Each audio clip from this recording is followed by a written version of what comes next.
Assalamualaikum warahmatullahi wabarakatuh.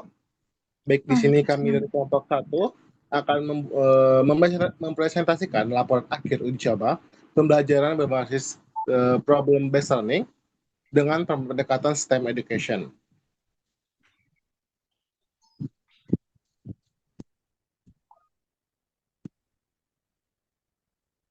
Dengan dosen pengampu pada mata kuliah STEM kami kali ini adalah Dr. Analis, MSI.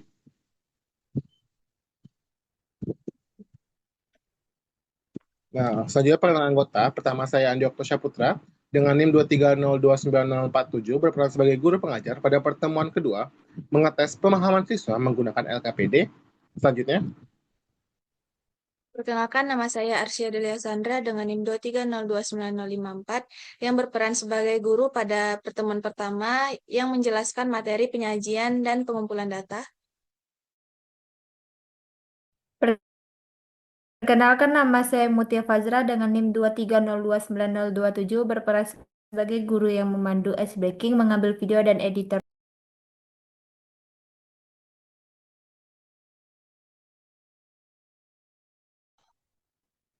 Perkenalkan, nama saya Nur Nabila dengan NIM 230290029 berperan sebagai guru pembimbing selama pengerjaan LKPD dan membuat laporan.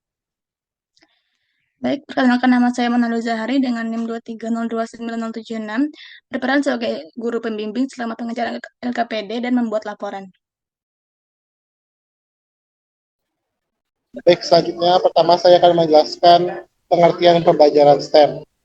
Pembelajaran STEM dapat didefinisikan sebagai pendekatan pembelajaran yang mengintegrasikan sains, teknologi, rekayasa, dan matematika dalam suatu konteks belajar yang berbasis masalah atau proyek untuk mengembangkan kemampuan berpikir kritis kreatif, kolaboratif, dan pemecahan masalah peserta didik. Next.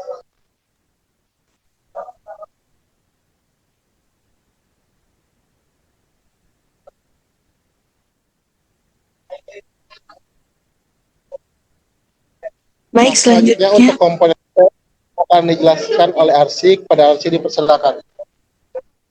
Baik, terima kasih kepada moderator. Selanjutnya komponen dari STEM. Yang pertama itu ada sains, yang kedua ada teknologi, yang ketiga ada rekayasa atau teknik, dan yang keempat matematika. Nah, untuk karakteristik dari pembelajaran STEM itu ada beberapa. Yang pertama, mengintegrasikan sains, teknologi, eh, rekayasa, dan matematika dalam satu kegiatan pembelajaran. Yang kedua, berpusat pada peserta didik. Yang ketiga, pemecahan masalah nyata. Yang keempat, mendorong kegiatan penyelidikan, eksperimen, dan desain produk. Yang kelima, mengembangkan keterampilan abad ke-21 atau 4C, yaitu ada critical thinking, creative, collaboration, and communication. Lalu, pengertian dari PBL itu ada problem based learning, itu adalah model pembelajaran yang berpusat pada peserta didik dengan menggunakan masalah kontekstual sebagai titik awal pembelajaran untuk mengembangkan kemampuan berpikir kritis, pemecahan masalah, kolaborasi, dan kemandirian belajar melalui proses penyelidikan dan yang sistematis. Lalu selanjutnya, itu ada sintaks dari pembelajaran STEM. Yang pertama, eh, mohon maaf, ini sintaks pembelajaran PBL. Yang pertama itu ada orientasi peserta didik pada masalah. Yang kedua, mengorganisasi peserta didik untuk belajar. Yang ketiga, membimbing penyelidikan individu atau kelompok. Yang keempat, mengembangkan dan menyajikan hasil karya. Yang kelima, menganalisis dan mengevaluasi proses pemecahan masalah. Selanjutnya, saya kembalikan kepada moderator. Baik, terima kasih kepada Arsy. Selanjutnya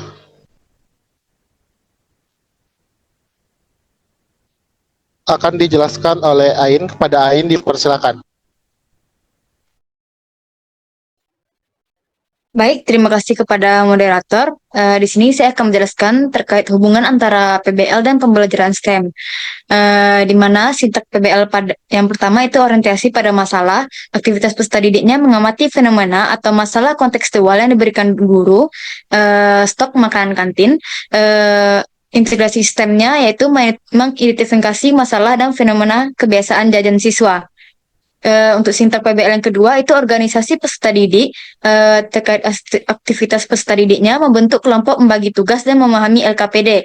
Integrasi sistemnya mempersiapkan penggunaan aplikasi survei digital. Sintak PBL yang ketiga itu membimbing penyelidikan, aktivitas peserta didiknya mengumpulkan data menggunakan aplikasi, menyusun tabel distribusi frekuensi, membuat diagram batang. Integrasi sistemnya yaitu mengolah data, frekuensi, tabel, dan diagram. Sintak PBL yang keempat itu mengembangkan dan menyajikan hasil. Aktivitas peserta didiknya menghitung mean, median, modus, mempresentasikan hasil dan rekomendasi solusi. Integrasi sistemnya merancang solusi pengaturan stok makanan berdasarkan data. Sintak PBL yang terakhir yaitu analisis dan evaluasi. Aktivitas peserta didiknya menarik kesimpulan, merefleksikan proses dan mengevaluasi solusi. Integrasi sistemnya yaitu menggabungkan seluruh disiplin untuk pengambilan keputusan berbasis data. Selanjutnya itu pelaksanaan uji coba. Tempat kami uji coba yaitu di SMP PGRI 1 Padang pada tanggal 26 Juli tahun 2026, kelas 7.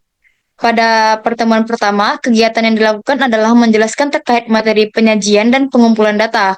Pada pertemuan kedua, siswa diorientasikan terhadap masalah dan diminta untuk mengerjakan secara berkelompok untuk menyelesaikan soal penyajian dan pengumpulan data yang diberikan.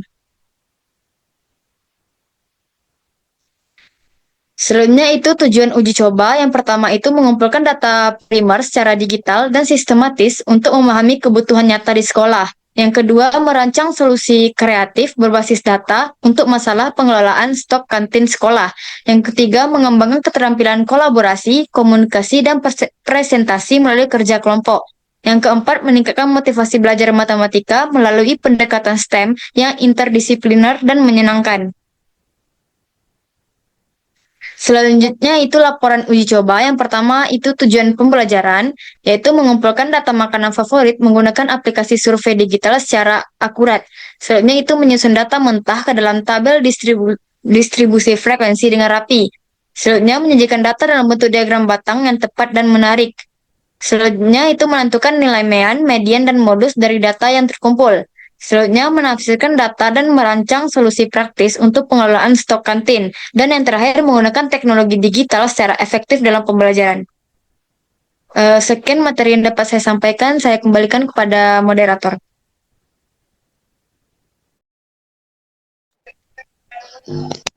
Baik, terima kasih kepada Ain.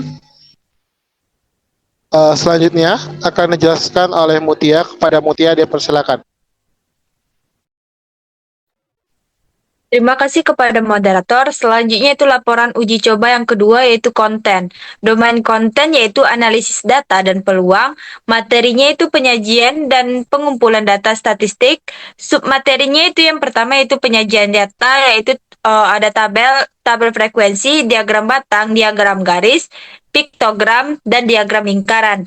Yang kedua yaitu pengumpulan data dengan wawancara, observasi, dokumentasi, dan angket. Dan yang terakhir yaitu statistika dan yang berisi dengan mean, median, dan modus.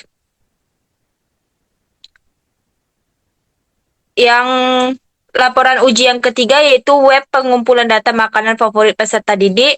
Di sini guru memberikan link untuk mengetahui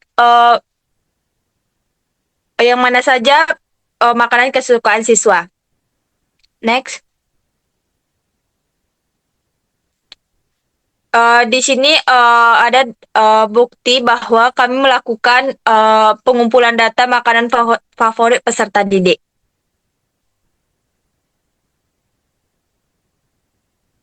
Selanjutnya itu di sini ada LKPD lembar kerja peserta didik.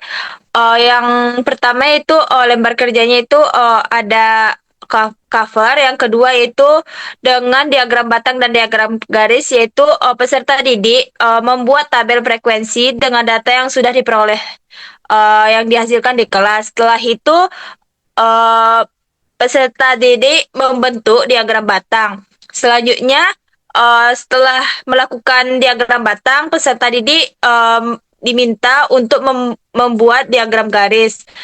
Eh, Setelah melakukan kedua diagram tersebut, peserta didik diberi pertanyaannya itu yang pertama, makanan apa yang paling disukai oleh siswa di kantin, yang kedua, makanan apa yang kurang diminati oleh siswa di kantin, dan yang ketiga, apa solusi yang diperoleh oleh ibu kantin setelah melihat hasil dari data frekuensi dan diagram yang diperoleh. Selanjutnya di slide selanjutnya itu ibu kantin ada sebuah masalah, yaitu ibu kantin mencatat jumlah porsi makanan yang terjual selama 10 hari. Data penjual yang diperoleh adalah 12, 15, 10, 8, 15, 20, 10, 15, 18. Pertanyaannya itu berdasarkan data tersebut, tentukan mean, median, dan modusnya. Cukup sekian dari saya kembalikan kepada moderator.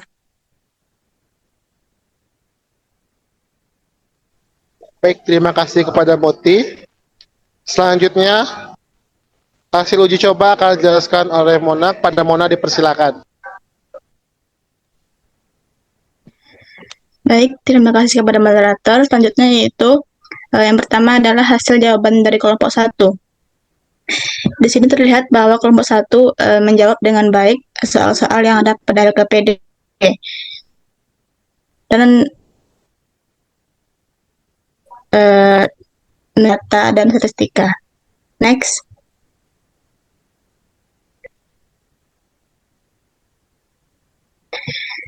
Selanjutnya untuk hasil jawaban dari kelompok 2 juga sudah menggambarkan bahwa mereka sudah mengerti apa maksud dari soal dan mereka sudah bisa menggambarkan tabel distribusi frekuensi,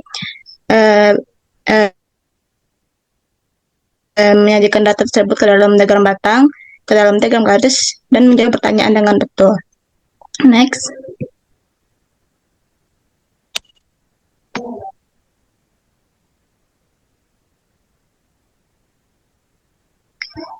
Selanjutnya ini adalah hasil dari kelompok 3. Di sini dapat terlihat juga hampir sama jawabannya dengan kelompok 1 dan kelompok 2. Mereka telah bisa menyajikan data dalam tabel distribusi frekuensi, kemudian menyajikan dalam diagram batang dan diagram garis, serta menjawab pertanyaan-pertanyaan dengan tepat. Selanjutnya, nah ini untuk hasil jawaban dari kelompok terakhir, yaitu kelompok 4. Dapat dilihat mereka cukup sama dengan jawaban sebelum-sebelumnya, yang menandakan bahwa mereka sudah paham bagaimana cara menyajikan data dalam tabel distribusi frekuensi, diagram batang, dan diagram garis. Mungkin sekian dari saya kembalikan kepada moderator.